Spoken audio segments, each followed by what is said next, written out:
But let's go back to kind of what we were talking about and kind of segueing into, Dave, with the back to the trade of the Indiana Pacers. What they officially got was Caris LeVert and a second rounder. I'm pretty sure it's a Cleveland second rounder. Shams didn't put it in his tweet who the second rounder came from, but they get a second rounder and Caris. Let's go to what you were talking about before we did Wet Boys, was how do you see Caris's fit in this team next to Brogdon? Malcolm Brogdon. I was like, it's not Brogdon. I was thinking Brogdon, and then I was like Bogdan, and that's where Brogdon came from. The combined forces. But Dave, how do you see his fit, and is it really great for the Pacers? I personally don't love it. Caris LeVert. Again, people want to be like, oh, he's this young. He's 2 years younger than Oladipo. That's he's 26 and a half. Yeah. Like, not a spring chicken out there. Mm-hmm. He is in his prime. Again, the injuries did change that. Put his career back a little bit, but like, he's a good player. He always needs the ball in his hands. He has always needed the ball in his hands. Coming from college, watching him grow up there, watching him play for the Nets, like that's when he's had his most success. That's why him and Spence in the lineup together never worked well for them. Mm-hmm. We all know it, we all watched it, and we all understand why. So I think it's interesting that we're going to have him on a team where I think that Domantas Sabonis is a key focus of their offensive movement, and he is a great pivot point. I think that Malcolm is an excellent point guard who this year is putting up just dumb numbers. I mean, he is. I don't know how much longer he will be under the radar awesome, but right now I still think he is. I don't know outside of the pop-off power. Like that's Caris LeVert can take over games. You know, Vic doesn't have that anymore, I feel like, and Vic wasn't going to resign. So for me, this is all about the Pacers maintaining what they had. I don't think they got better here. Yeah. I think this was a matter of we need contract control over a guy who will be here for long term. And that was the move. I think on paper they didn't get better. I think it's just from a front office standpoint, this was to ensure that the team's going to be happier because we got one less complainer in the locker room, and we got our contract situation fixed again. Now, what can Caris do that Vic couldn't? Not a damn thing. Yeah. So pretty much you're saying same exact player. I think Vic's a better player. I think he's a better two-way player. But like from what they can do for the team, they're almost too similar, but Vic does it better, is what you're saying. I think Vic has better defense. I think Caris has games where he gets hotter and like he can take over in the moment kind of a thing. So pace up game, like he understands like I've got to get the bucket for my team kind of a thing, which would be interesting because this is a very well-balanced Pacers team. Like we talked about how they can get it from multiple guys, and even a boy, Miles Turner, all disrespect to Miles Turner, has had a really good game yesterday. He's someone who almost got a wet boy too. Shout out to him, a 22-12 game. Like they are a well-balanced team. So like I look at this Pacers team, I go, I think that overall, okay move. You know, I see why you're doing it.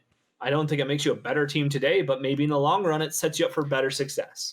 Then, like, here's the question I have then. It's like, first off, we don't know what was going on.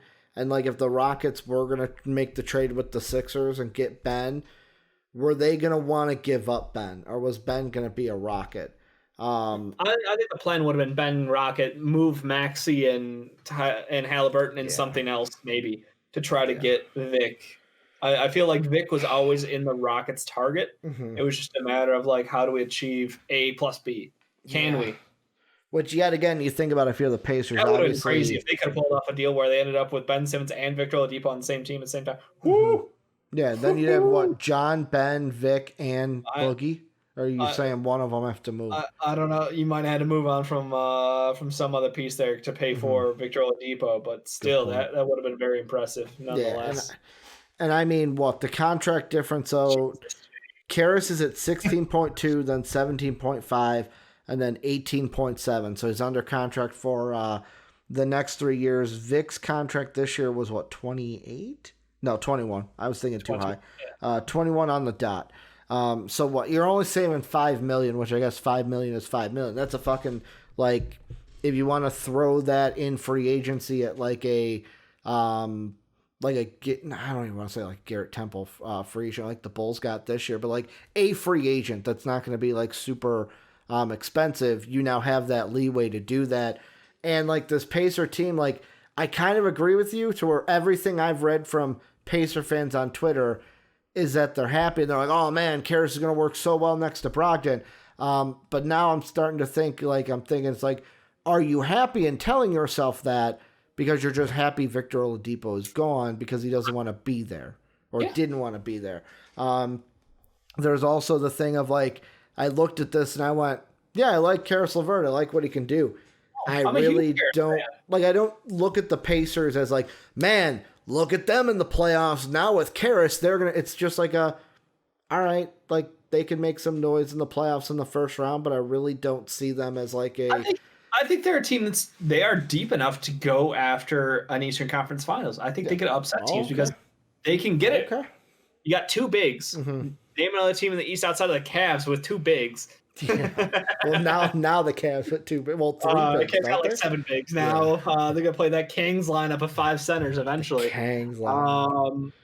No, but like they've got just offensive dynamos in T.J. Warren and McBuckets can fucking drain shots all day. Like so, they got outside scoring, they got inside scoring. They've got a guy at the top of the key who can create for others. They've got somebody who can go ahead and just go off on his own, a self-shot creator kind of guy. So they check all the boxes as far as what you want from a team. It's just, can Caris elevate his game to be a star?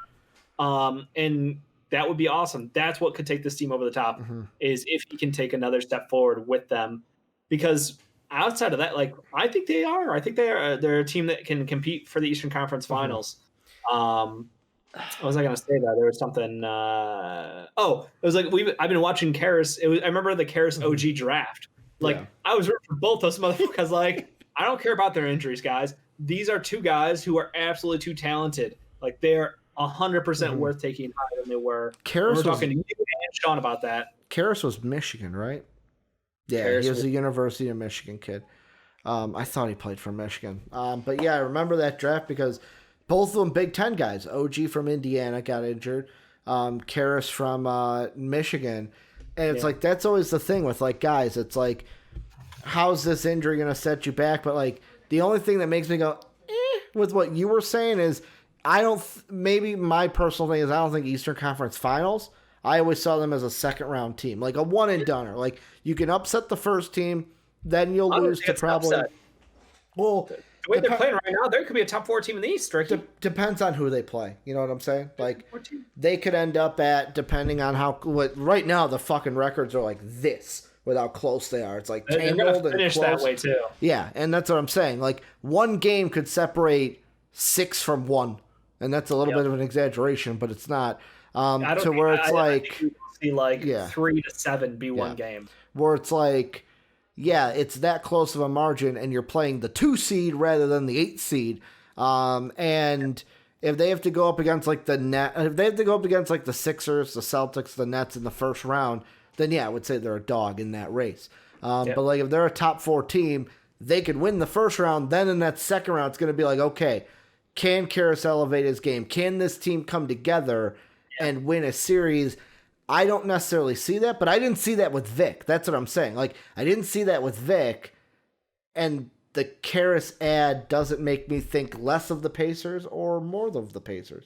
Yeah. They're kind of just static to where it's like you said, it's just contract control to where it's like, hey, we don't have that headache in the locker room that wants to be out of here, and we get a guy that could do the same things Vic could do, and we got him for 2 more years after this one, so they can kind of keep going. What'd you say? On a cheaper deal. And it's hopefully he stays healthy. That is the key for all these guys. Like this was a big trade for Vic, who has got an injury history, for Caris, who has an injury history. So again, everything can change with one unfortunate day. So we hope the best for these guys. I'm definitely a big proponent of guys who will come back from injuries. Caris is someone who's busted his ass to do so. Yeah. Vic, very much the same, and I'm glad to see Vic return to form. Like Vic was a shell of himself last year. It's not a shame to say it. That's what it was. Like he clearly wasn't all the way back, but he wanted to be there. He wanted to play. So this year we're seeing closer to what we expected out of him, and I'm really happy for the Rockets, and I think the Pacers got what they wanted.